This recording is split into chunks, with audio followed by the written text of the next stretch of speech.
गोबाव समाबो मोनसेल' सम आं गोसोआव दं जों साइकेल सालायनानै बे फोथाराव हाबफैनानै जों जोबथा जिरायफैदोंमोन बेखौ गोसोआव दं आरो बेनिखायनो दिनैनि बेयाव बाहागो लाफैनो मोननाया जोंनि थाखाय जोबोद गोसोखांथाव। दा गिबियाव नोंथांमोन बयखौबो दुलाराय बर' फरायसा आफादनि जानानै हामबायनाय होदों। मानोना दहाय जोंखौ बेसेबांबा गोजाननिफ्राय बेसेबांबा बुरजा मोसागिरि हान्जा बिथांमोना जोंखौ मोसानानै लाबोदों। आं बिनि थाखाय बयखौबो खेबसे बिथांमोनखौ आखाइ खबनानै बरायनो थाखाय आं खावलायबाय।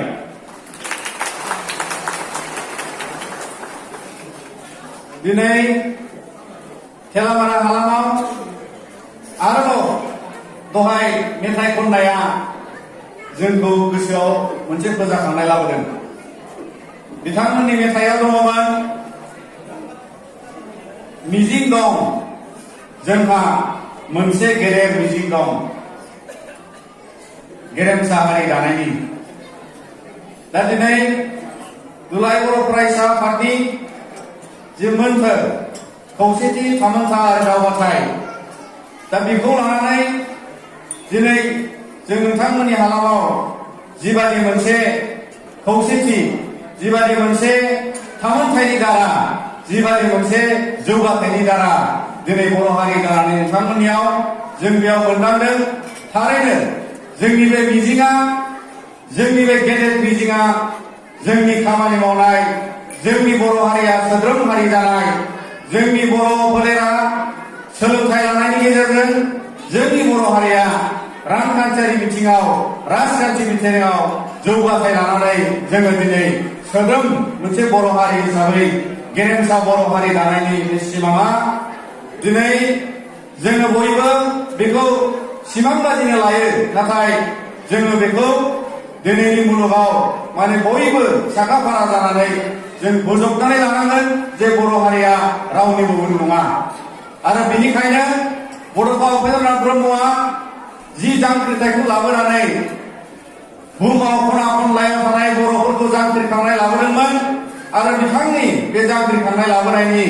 उननिफ्राय जोङो दिनैसिम जोङो मोनदाङो जे खना खनलायाव थानाय गासैबो बर' राव बर' थुनलाइ हारिमु धोरोमखौ मोजां मोननाय आरो बर' हारिनि सोमोन्दो बियो जोबोद राफोद जादों। आरो बेखौ राफोद खालामदोंब्ला दिनैनि बर'नि माहारियारि आफादफोर बर' थुनलाइ आफाद दुलाराय बर' फरायसा आफाद आरो बिनिखायनो दिनै जों बेयाव नोंथांमोनखौ ज' लोगो मोनलायनायाबो दिनैबो फिन खेब बे दुलाराय बर' फरायसा आफादनिनो जथुमानि गेजेरजों जों लोगो मोनदों। दा बिनिखायनो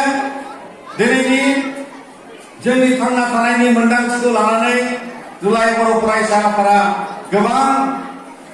बायदि बिथिङाव खामानि मावनो थाखाय जोङो हाबाफारि रनसायनानै लायो। दा बेबादिनो दहाय बराय बिबुंथियाव बानजाय आफादनि आफादगिरि सारा गेबेङै बिथाङाबो गाव फरायथिनानै बराय बिबुंथियाव जोंखौ गोसोखांहोदों। दुलाराय बर' फरायसा आफादा बर'नि राव थुनलाइ हारिमु धोरोम बेखौ रैखाथि होनो थाखाय बेखौ अनसायलांनो थाखाय बर' हारियाव जोनोम मोननाय मोनसे आफाद। आरो बेनिखायनो जोङो जि खामानिखौ दिनै जोंनि लाइमोनफोरखौ लानानै आरो जोंनि आइ आफा बिदा फंबाय फोरोंगिरि बयखौबो समाजनि लाजोबनानै जोंहा दिनै गेदेर मिजिं दङ। दा बेखायनो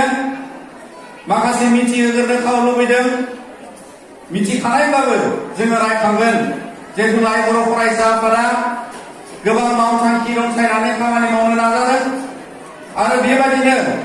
जोङो सोलोंथाइखौ बुंथिनानै सोलोंथाइनि मोनसे गुन गोनां सोलोंथाइ मावथांखि जोङो खामानि लायो। आरो बे खामानिया 2007 मायथाइनिफ्राय दिनैसिम आरो बेयो सोलिलांबाय थागोन। बिनि गेजेरजों जोङो फरायसा फोलेराव बर' माहारिनि गेजेराव सोलोंथाइनि मोनसे जावरिखांनायनि मोनसे थासारि लाबोनायजों लोगोसे जोंहा गुन गोनां सोलोंथाइ लानानै जोङो जोंनि बर' माहारिनिफ्राय सुबुं धोनखौ एरहोनायनि बांहोनायनि मोनसे खामानि जों बयबो दिनै साखाफारा जादों आरो बिनिखायनो बिनि गेजेरजों जोङो दिनै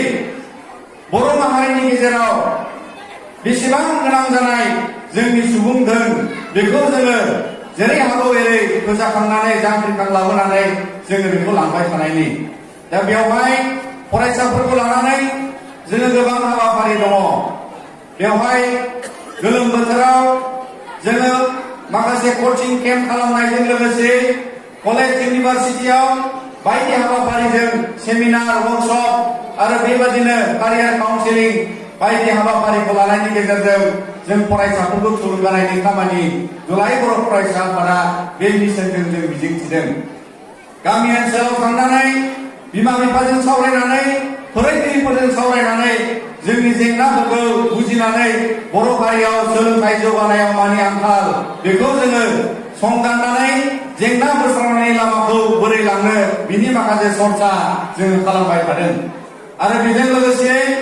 जोंनि गेजेराव मेट्रिक आनजादखौ जोङो मोनसे सानखांनाय लानानै जोङो 2006 मायथाइनिफ्राय मोनसे बान्था होबोदों जाय फरायसाया सेथि थाखोआव उथ्रिसार जानानै जोंनि बर' बिजों फरायसालिनिफ्राय जोङो टप 10 एबा 10सा फरायसाखौ बांसिन नम्बर मोननायखौ सायख'नानै कमल कुमार ब्रह्म देरहासार बान्था होबोगासिनो दङ आरो बै समनिफ्राय जों आसाम नाङैनो बर' बिजोंनि फरायसाफोरनि रोंगौथिखौ जखा खालामनो थाखाय जोङो साबेसे बर' फरायसाया बर' बिजों फरायसालिनिफ्राय मेट्रिक आनजादाव फार्स्ट डिभिजन पास जानो हायो बेखौ जों हिसाब लाबोदों आरो बे हिसाब लाबोनायाव 2006 मायथाइयाव जोबोद खममोन 66सा फरायसायाल' अल आसाम फार्स्ट डिभिजन जादोंमोन 66 जोबोद गिथावथावमोन आरो बिनिफ्राय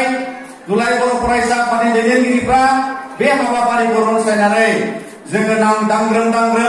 खामानि मावनायनि उनाव जोङो नायदों आरो बिनि उनावनो एसे बारायदोंब्लाबो नाथाय दिनैसिमबो जोंनियाव दाबो जोंहा माने 1600 फरायसायाल' दिनैसिमबो माने फार्स्ट डिभिजन पास जानो हायो नाथाय 15,000सो फरायसाया जोंनि बर' बिजोङाव फरायनाय फरायसाफ्रा जोङो माने आसामाव बोसोरसेयाव 15,000नि बारा मेट्रिक आनजाद होयो नाथाय 1600 फरायसायाल' जुदि फार्स्ट डिभिजन पास जायोबा जोंहा गोबां मावबावनांगौ दं होननानै जों सानो आरो बिनिखायनो फोरोंगिरि बिमा बिफाखौ लाफानानै जोङो बेयाव गुन गोनां सोलोंथाइनि थाखाय जों बयबो खामानि मावनो थाखाय गुन गोनां सोलोंथाइ लानो होनो थाखाय गामियाव समाजाव माखासे गोजोन थासारि सोरजिहोनायनि थाखाय मोनसे मोजां समाज सोद्रोम समाज सोरजिनायनि थाखाय जों बयबो साखाफारा जानायनि सम दिनैनि मुलुगा गोरों गोरा समाजनि दिनैनि मुलुगा रोंगौथि गोनां समाजनि दिनैनि मुलुगा गोरों जानानै जेरावबो गसंथाना थानायनि मोनसे जुग फैबाय आरो बिनिखायनो दिनै सासे आबादारि जानांगौबाबो सासे मोजां फालांगिरि जानांगौबाबो दिनै जों बयबो गाव गावनि गथ' गथायखौ लानानै जों गासैबो रोंगौथि गोनां जों आबादारि जानांगोन रोंगौथि गोनां फालांगिरि जानांगोन रोंगौथि गोनां जोङो सासे सुबुं धोन जानांगोन आरो बेबादिनो गोबां रोंगौथि लानानै बायदि बिथिंनि खामानि मावनो हानाय बायदि बिथिंनि सुबुं धोननि जोंनि सुबुं सम्पद बर' हारिनिफ्राय जोङो दिनै ओंखारलांनांगोन आरो बेबादिसो जोंनि बर' हारिया बुहुमाव गेरेमसा मोनसे हारि महरै जोङो गनायथि होनो हागोन आरो बेखायनो सोलोंथाइनि गुदियाव सोलोंथाइखौ गुदि खालामनानै दुलाराय बर' फरायसा आफादा बर' फरायसाजों बर' हारिया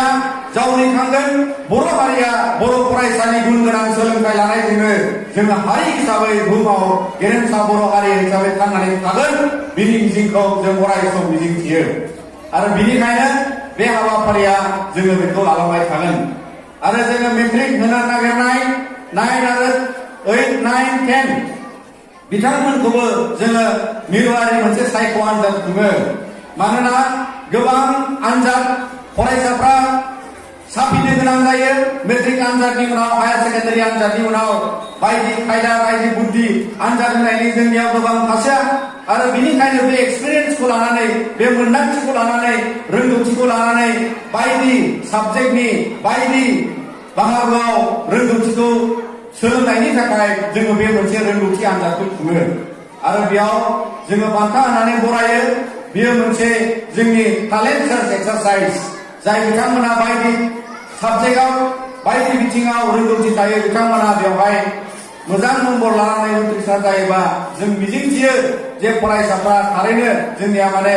गियानजों लोगोसे बायदि टेलेन्टनि बायदि आनजादखौबो बिथांमोना उथ्रिसारनो हायो।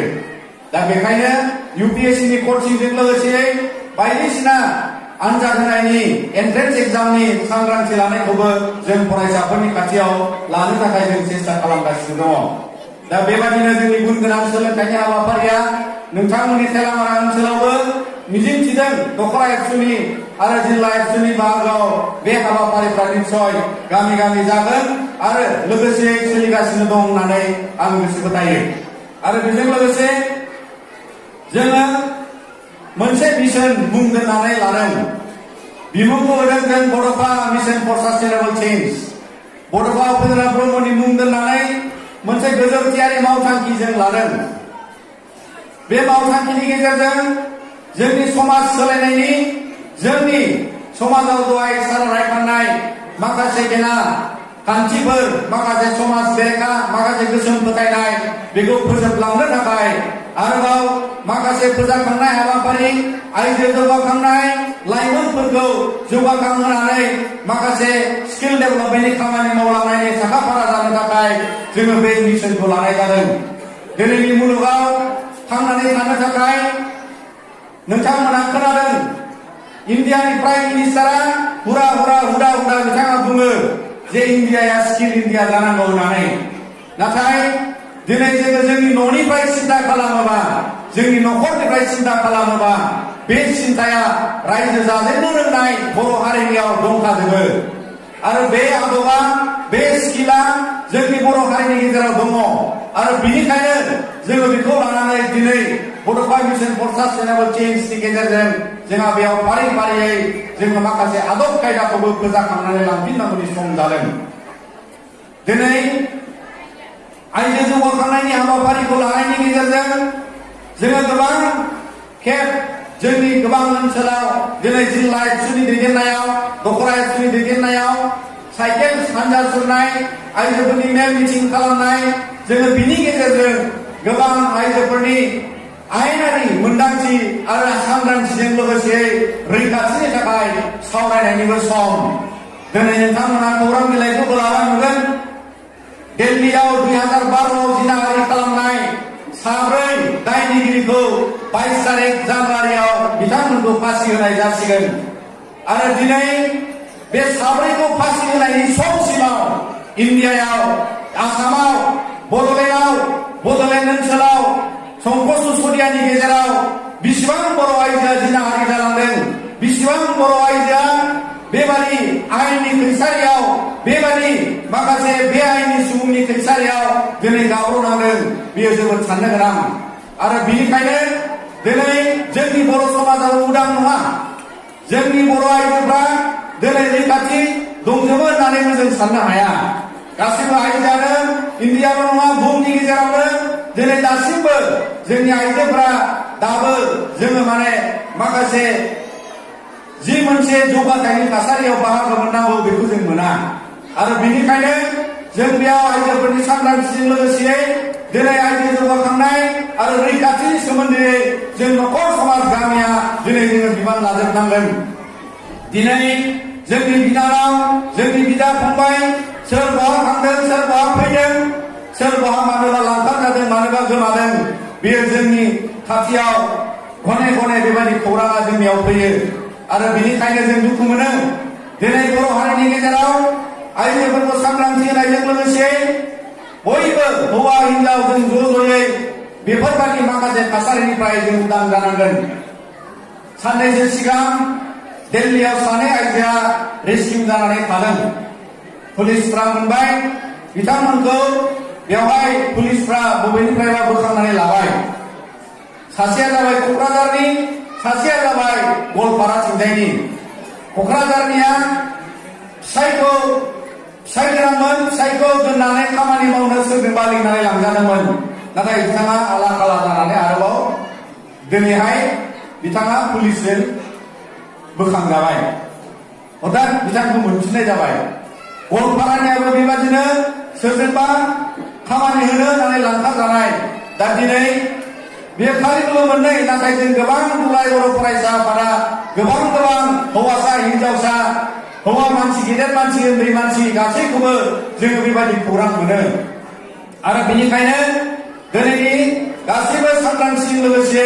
बे आइजो जौगाखांनायनि आइजो सांग्रांथियाव नोंथांमोना बिमा जानानै गामियाव न'खर खांग्रा जानानै न'खर बेंग्रा जानानै दिनै जों बयबो बेयाव खौसेयै साननानै बयनिबो रैखाथिखौ जों समानै बेखौ लांफानायनि सम जाबाय। मानोना सोरनि बिनानाव, सोरनि आलुआ, सोरनि बिमाया, सोरनि बिनानावा बबेयाव थांदों, बबेयाव फैदों, बोरै गोमाहैदों, सोरजों लांखारजादों, सोरजों खारफालांदों, बियो जोबोद खोनायोब्ला दुखुनांथाव। आरो बेनिखायनो जाहाथे जोंनि समाजाव बे गैया जायो, जोंनि समाजाव बेबादि मोनसे थासारिया गोमोरलाङो, बेखौ जोङो दिनै खामानि मावनो थाखाय जों साखाफारा जानांगोन। बिनि थाखाय जों बयबो सांग्रां जानांगोन आरो बेखौ जों अराय समनि थाखाय नोजोर लानानै गैया खालामलांनांगोन। दिनै बे साब्रै मानसिखौ जिनाहारि खालामग्राखौ फासि होनायनि सिगां जोंनि गेजेराव बेबादि जाथाय जालांनायनि बेसेबांबा सुबुङा दिनै हयथ' आलादिङा बेबादि दाय मावनानैबो उदाङै समाजाव दङ। दा बेनिखायनो जोङो बेफोरबादि माखासे बेआइनि बे समाजनि बेरेखा खामानि मावग्राफोरखौबो जोंनि समाजनिफ्राय जोङो सिनायनानै बिथांमोनखौबो सोलायहोनायनि लामायाव जोङो दिनै आसि सुनानै होनांगोन। दा बेनिखायनो बेफोर खामानिखौ जों मावनांगोन आरो गोसो फोथायनायखौ गोबां ओनसोलाव दाबो दङ आरो बेबादि थासारिनिफ्राय जों उदां जानांगोन। आरो लोगोसेयै जोङो लाइमोनफोरखौ थांखिनानै बे बड'फा मिसन फर सास्टेनेबल चेन्जआव दिनैनि लाइमोनफ्रा गोबां रोखोमनि आन्दायनायनि लामायाव हाबो। जोङो दुलाराय बर' फरायसा आफादा मालाबा मुं सुजायो, सोरजोंबा मुं सुजायो, बे आमाखानि फिसाला, सोरनिबा फिसाजो बायदिसिना बिथांमोनखौ जेब्ला जोङो आयेननि बेरेखा खामानि मावनायाव मोनथियो एबा बिथांमोनखौ हमदांनाय जायो, अब्ला बिथांमोना मुं सुनो थाखाय दुलाराय बर' फरायसा आफादखौ मोननो नागिरो। नाथाय बर' हारियाव दिनै जोंनि लाइमोनफ्रा ओरैबायदि थासारियाव थांनो हमदों, जाय थासारिखौ दिनैनि बिमा बिफा, फोरोंगिरि, जों बयबो लाइमोनफ्रा बेखौ हमथानानै लाखिनांगोन। बेयो जाबाय ड्राग्स, बेयो जाबाय फेग्रा मुवा। बिथांमोना बायदिसिना थासारियाव दिनै लाइमोनफ्रा बेजों समाजाव माखासे दिन आन्दायनाय बायदि मोनसे थासारियाव फैनो नागिरदों। बेखौ जों हमथाथारनांगोन आरो बेखौ जोंनि लाइमोनफोरखौ जोङो सांग्रां खालामनानै लांनांगोन। आरो बेजों लोगोसे गोबां लाइमोनफ्रा बायदि बेफार फालांगि खालामनो रोङै जानानै, बायदि खामानि रोङै जानानै दिनै आलादिङा थानाय गोबां लाइमोनफोर दङ। बिथांमोनखौबो जोङो बायदिसिना ट्रेनिं होनानै, बायदिसिना फसंथानाव बायदिसिना खामानि रोंहोनानै जोङो दिनै बिथांमोनखौ खामानि मावनो हाग्रा खालामनायनि थासारि जों लाबोनांगोन। दा बेखायनो बेखौ दुलाराय बर' फरायसा आफादा बे मिसनाव जोङो बेबायदि माखासे हाबाफारि रनसायनानै लादों, जाहाथे जोंनि लाइमोनफ्रा आलादिङा जाया, जोंनि लाइमोनफ्रा गोदाव सोराव जाया। आरो बेनिखायनो जों बेफोरबायदि हाबाफारिखौ दुलाराय बर' फरायसा आफादा फारि फारि मावलांनो थाखाय जों बे थिरांथाखौ लाबाय। लोगोसे जोंनि बर' हारिनि जे स्किल, जे आदब जोंनाव दङ, बेखौबो जोङो दिनै बोखांनानै लांनायाव बयबो खान्थि जानांगोन। बर' हारिया जोबोद सोद्रोम हारि, बर' हारिया जोबोद आदबजों रायजो जानाय मोनसे हारि। जों जोनोमनिफ्राय नुनाय आइमोननि जि दानाय, जों जोनोमनिफ्राय नुनाय जोंनि दाहोनाफ्रा खफ्रि हेबनाय, जों जोनोमनिफ्राय नुनाय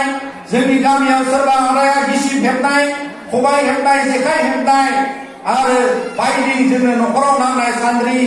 सान्दांगा, संग्राय, बे गासैबो जोंनि आदब खायदा, बर'नि रायजो जानाय आदबनि माखासे आइजेंफोर। आरो बे आइजेंखौ जों रावबो हारसानिफ्राय बायामोन, जों रावबो हारसानिफ्राय लायामोन। जोंनिया नांनाय जोंनाव दङ, थाथसाल जोंनियाव दङ, दख'ना गामसा दानायनि सुजुग सुबिदा, आगर आखाइ एरनाया जोंना खुनु मुलुगाव जोंनि बादि आगर मोननो थाङा। जोङो मिथिंगाजों खाबजानानै रायजो जानाय बर' हारि होननानै मिथिजायोब्ला दिंखिया आगर, फारौ मेगन, हाजो आगर बायदि आगर बर'नि दख'ना जोमग्रा फास्रा आर'नायाव गानाय आगरनि गेजेरजों बर' हारिया मोनसे सोद्रोम हारि होननानै मिथिजायो